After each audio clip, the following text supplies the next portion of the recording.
بسم الله الرحمن الرحيم وبه نستعين إنه خير ناصر ومعين. Assalamu alaikum wa rahmatullah, dear brothers and sisters. Welcome to another program of Islamic i'tiqadat, and we're speaking about tawassul again. So far we've covered some issues related to tawassul, like the meaning of tawassul, the philosophy behind tawassul, and tawassul and its relationship with shirk. And today we're going to speak about an unfounded accusation which is related to Shia. And today we're going to try to clear these charges. But for this program, I'm not alone. I am with dear brother Sheikh Taghawi, and he's a scholar from our team. And we're going to speak about this specific issue. He's a very busy man, but he's very knowledgeable, and we're going to have a very good debate about this issue, inshallah. Shaykhuna, assalamu alaikum, and welcome to the program. Wa rahmatullah. Bismillah ar-Rahman ar-Rahim. Wa sallallahu ala sayyidina Muhammadin wa alihi tahirin. Allahumma salli ala Muhammadin wa ala Muhammad. Thanks for having me here. I'm admin of the Al-Mesbah site. On our side, we answer theological questions like about monotheism, prophethood, imamah, Shiaism, and so more. I hope we can have a great discussion with each other. Thank you for participating in this program. You know, we have this common misconception about tawassul, because usually people believe that it's something exclusively for Shia. But when we delve into this specific issue, we can easily find that it has different types. Exactly. And different people has various ara about this program, about this issue, I mean. For example, the first part is everyone believe that tawassul is jaiz, it is recommended even, and not just by Shia. Yeah. Both Shia and Sunni believe in it. And we have also another type which is also anonymous between Shia and Sunni. I mean, both groups believe that you can go to that and do it, that we're going to cover, inshallah. And also we have anonymous ara from both Shia and Sunni that you cannot resort to some specific types of tawassul. So let's start with the parts that we both believe in. Please. Okay. The first thing we can say all people believe them, and especially all Muslim. As you mentioned, of course, we have some cases about tawassul. All Muslim, every Muslim believe them. For example, every Muslim believe we can appeal to the Allah, His essence, His names, His attributes, and no doubt, no problem, no any question about that. So it is clear for every of us, and we have something mentioned in the Holy Quran. In the Holy Quran mentioned, Allah Almighty said, وَلِلَّهِ الْأَسْمَاءُ الْحُسْنَى فَادْعُوهُ بِهَا. In Surah Al-A'raf, verse 80, Allah Almighty said, to Allah belong the best names, so call Him by them. It is something every Muslim believe it, as I mentioned. So as you mentioned, we have some cases about tawassul. All Muslims believe it. Even some people, they have some problem with tawassul, with some kind of tawassul. But we have some cases, all Muslims believe they are permissible, they are allowed it. One of them, as I mentioned, when you ask Allah with His essence, His names, His great names, His attributes. Among Muslims, even Sunni people, we have a great person, they mentioned that. For example, Tirmidhi is a great Sunni scholar.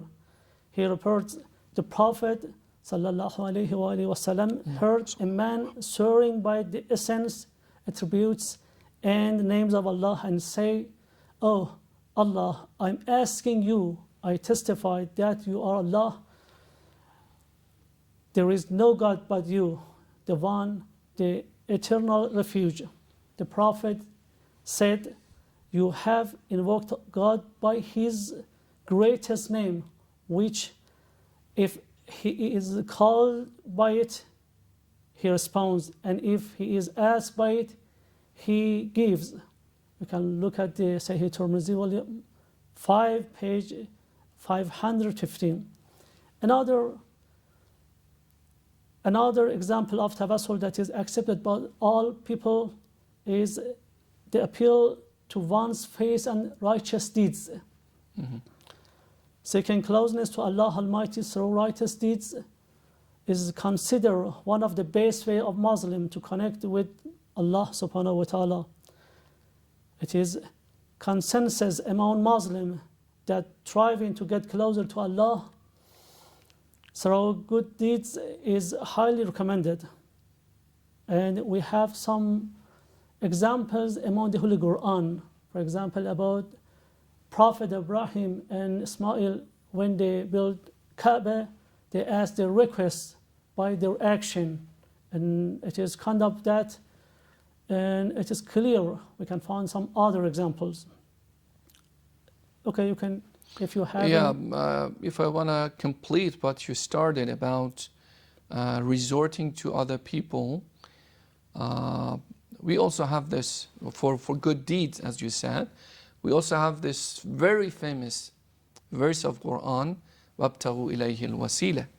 When it comes to this ayah, we have the narration from Amir al-Mu'mineen alayhi salam that he says wasila can be some people's deeds towards Allah subhanahu wa ta'ala.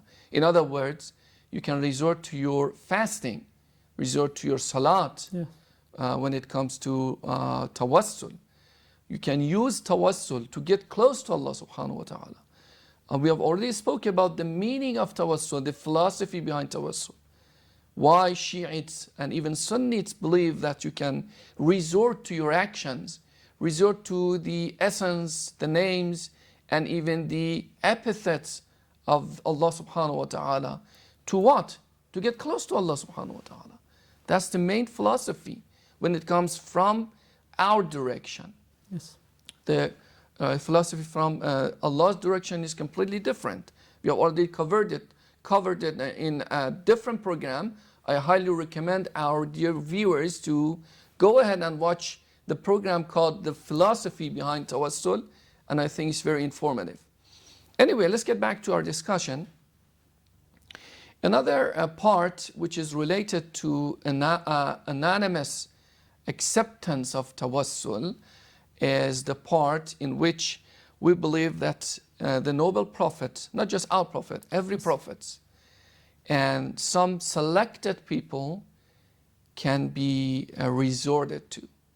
For example, we have this also ayah when the brothers of Yusuf, the scandal were revealed, what they did to their brother. They threw their brother into a well and claimed that a wolf actually had eaten their brother.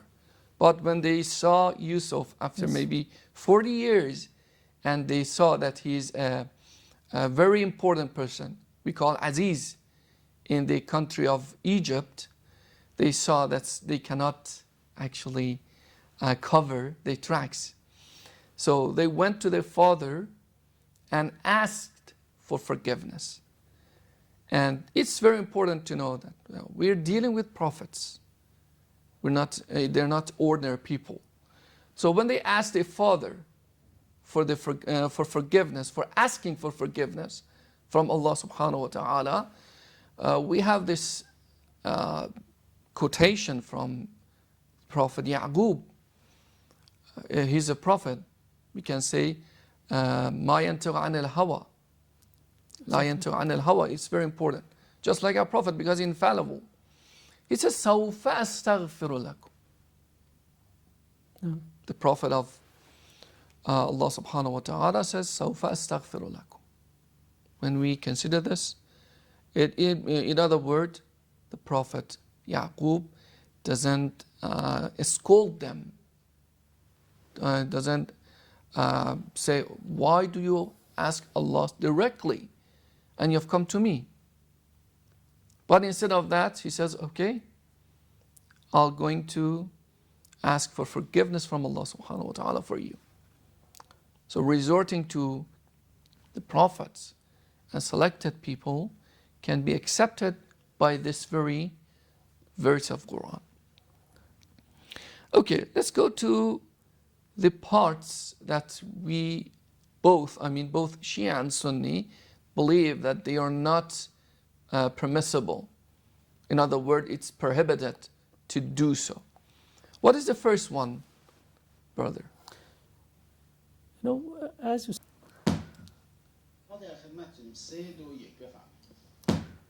As you mentioned, we have some cases of tawassul. All Muslims believe them, and on the other hand, we have some cases of tawassul. Every Muslim's forbidden that and say it's not allowed. For example, one of them is appeal to idols. It is forbidden according to the Holy Quran. We have verses in Surah Al-Nas, verse 18, Allah Almighty said, وَيَعْبُدُونَ مِن دُونِ اللَّهِ مَا لَا يَضُرُّهُمْ وَلَا يَنْفَعُهُمْ وَيَقُولُونَ هَؤُلَاءِ شُفَعَاؤُنَا عِندَ اللَّهِ. They worship other than Allah, that which can neither harm nor benefit them, and say these are our intercessor with Allah. This verse is clear, and it is forbidden to appeal to idols. So it's one example. All Muslim, Shia, Sunni, okay, all Muslim, every Muslim believe it is forbidden, that it's impermissible. Mm-hmm. We have some others. Yeah, if I'm not mistaken, there's another part for this anonymous and acceptance of tawassul is resorting to taghut, or resorting to oppressors, if I'm not mistaken, because they don't believe in Allah subhanahu wa ta'ala. When it comes to taghut, it means like Pharaoh. Yeah. He was the king of Egypt during the ancient times, and he believed that he was some kind of god for himself. So when it comes to this, Allah subhanahu wa ta'ala forbid us to resort to these kinds of people, because they believe that they are independent from Allah subhanahu wa ta'ala. And because of that, we are forbidden to ask them for help, because it goes into the opposite direction of Tawheed or monotheism. And because of that, we have this direct forbiddenness from Allah subhanahu wa ta'ala. Yes, that's correct. If I'm not mistaken, the last part that remains is the exclusive belief for Shia. I mean, we told you we have different types of tawassul. One type is anonymously accepted among Shia, like resorting to Allah subhanahu wa ta'ala, resorting to noble prophets and selected people.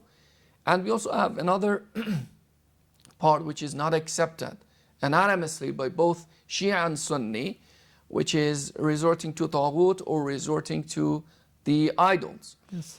The last part, which is the controversial part, is the part they only believed by Shia.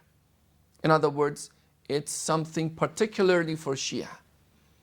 Sunnis don't believe it. Not all Sunnis, but the majority of Sunnis don't believe in it. And that's the resorting to noble prophets, including the seal of the prophets, Muhammad sallallahu alaihi wasallam, the selected people after their physical demise. That's very important. So until we're speaking about people who are alive, there's no difference, there's no problem. Isn't it correct? Isn't it correct? Yes, that's correct. As you mentioned, our discussion with Sunni people is about this topic, this part. As you mentioned, we believe we can continue or appealing or tawassul after the death of the Prophet, okay? And we have the verse of the Quran, it mentioned you can ask the Prophet to pray for you. We have in Surah Al-Nisa, verse 64, Allah Almighty said, وَلَوْ أَنَّهُمْ إِذْ ظَلَمُوا أَنفُسَهُمْ جَاءُوكَ فَاسْتَغْفَرُوا اللَّهَ وَاسْتَغْفَرَ لَهُمُ الرَّسُولُ لَوَجَدُوا اللَّهَ تَوَّابًا رَحِيمًا. It means if they ever do injustice to themselves and come to you asking for God's forgiveness, of course it will happen for them. Allah Almighty listen to them and try to forgive them. It is according to this verse of the Holy Quran. But after the death of the Prophet, we have this problem. They say it's not correct, it's not allowed. Why? They have some reason for that. For example, the first is that they say it's not appealing tawassul after the death of the Prophet is kind of shirk. But as I mentioned, tawassul can't be shirk. Why? Because if it is shirk, during the time life of the Prophet and after the death of the Prophet, not have any difference between them. So it is, if it is shirk, of course it should be shirk during the time life of the Prophet and after that. Exactly. What you said is very strong argument. When it comes to the lifetime of the Prophet, you believe that it's permissible, even recommended, to resort to the noble Prophet and the selected people. But after the physical demise of the Prophet, I mean, what's the difference? If you're speaking about a Prophet who was the seal of the prophets, the best person on earth, okay? Yes. So what's the difference between him being alive or physically demised? Yes. What's the difference? I cannot understand. I cannot comprehend the difference. Because if the philosophy behind putting this person, the Prophet, as the best person possible in this physical world, after his physical demise, the philosophy still remains. We need some people, we need the Prophet to be in that, on that specific level, specific status, yet again. Yes. So resorting to him in his lifetime is equal to resorting to him after his physical demise. It's not shirk. That's correct. As you said, not difference between the lifetime and after that. So if we try to understand it, we should know. Ibn Taymiyyah said we have this permission. We ask the Prophet during lifetime, but after his death it's forbidden. So we can understand why. But he tried to say something like that. According to the verses of the Holy Quran, we have some verses mentioned. We believe the Prophet and selected person, they are alive even after their death. So it's not clear. We say, for example, we can ask them during their lifetime, but after that they are like another person. They can't do anything for people. It is something that we claim it. Yeah, exactly. You know, we have this very important term when it comes to resorting to the noble Prophet or individuals after their physical demise. It's called purgatory living, or in Arabic we call it hayatul barzakhi. It is a very important term if you want to have permission to resort to other people other than Allah subhanahu wa ta'ala, we should discuss about purgatory living to understand that the Prophet, the Imams, are alive even though they're not physically in this world. Yes, that's correct. And we have the verses of the Holy Quran about martyrs. وَلَا تَحْسَبَنَّ الَّذِينَ قُتِلُوا فِي سَبِيلِ اللَّهِ أَمْوَاتًا بَلْ أَحْيَاءٌ عِنْدَ رَبِّهِمْ يُرْزَقُونَ. This verse correctly supports your idea, and it is something all Muslims believe it. عِنْدَ رَبِّهِمْ يُرْزَقُونَ. This part, specific part, Yes. is very important, because not just the ayah says that they are alive, Yes, that actually, but he says, the ayah says they receive sustenance from Allah subhanahu wa ta'ala. Yurzaqun. yes, Receiving sustenance is equal to being alive. Yes, they're not physically in this world, but they have this spiritual existence. In Yes. other words, they can hear you, and they can even be your intercessors in the afterlife. yes, That's a very important point. This ayah about shuhada, and also the generality of the other ayat. What you mentioned about جاءوك فاستغفر الله واستغفر لهم الرسول. This istighfar, asking for forgiveness, is not just for the physical existence of the Prophet. It's general. It doesn't mean that you can only do it. I mean, the Prophet can only do it on this physical lifetime, during his lifetime, better to say. But after his physical demise, okay, everything is finished. So, sorry to say, if someone, a dear person, dies, you just throw his body elsewhere and say, okay, we're done with you. yes, That's not the point. yes. Please, That's correct, as you say. So we can have, it is clear for every Muslims, we can appeal to the Prophet and selected people even after their death. And it is something they try to show it is difficult for understanding. But when we focus on that, it is very easy and it is very clearly. Every Muslim can understand it very easily. It is something we have it in our life. There's also another point. They usually say resorting to other than Allah subhanahu wa ta'ala, especially that controversial part, I mean, Yes. resorting to the Prophet and the selected people after the physical demise. They say it's branded as shirk. Yes. But if you want to answer this shubha, we should truly understand the meaning of shirk. Yes. What's the meaning of shirk? Dear brothers and sisters, shirk has a very clear meaning. To have something, entity, as equal as to Allah subhanahu wa ta'ala. That's the meaning of shirk. Not what they say, because resorting to people, resorting to the noble Prophet sallallahu alaihi wasallam and his progeny is not putting them as equal to Allah subhanahu wa ta'ala. We never believe in this. We believe that they are dependently to Allah subhanahu wa ta'ala, have this power and authority. We discussed this in that program called The Philosophy Behind Tawassul. And because of that philosophy from the direction of Allah subhanahu wa ta'ala, they have this power. And because of that, they can fulfill our wishes, our du'as, under their own discretion. Yes. That's the point. So it's completely something different from shirk or polytheism. Yes. So any last comments, dear brothers?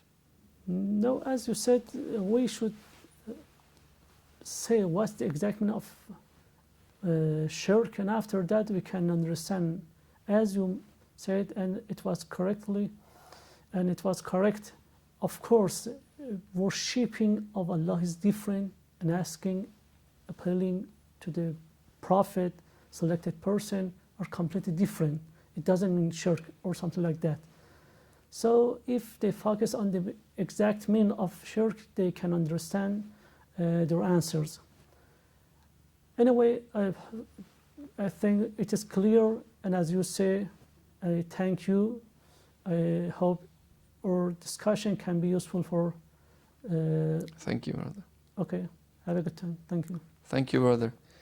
Thank you, dear viewers. In the end, I should say that this program was just one of the series that we're going to discuss about different i'tiqadat of Shia, and to counter some shubahat. Inshallah, in near future, we're going to have the brother Taghavi more in our programs. But before finishing this program, I should say, we have this term Hayatul Barzakhi, or purgatory living. We're going to have more programs, inshallah, about this specific term in near future. Thank you for watching us, and if you liked it, please like and subscribe and leave a comment. Wassalamu alaikum wa rahmatullahi wa barakatuh.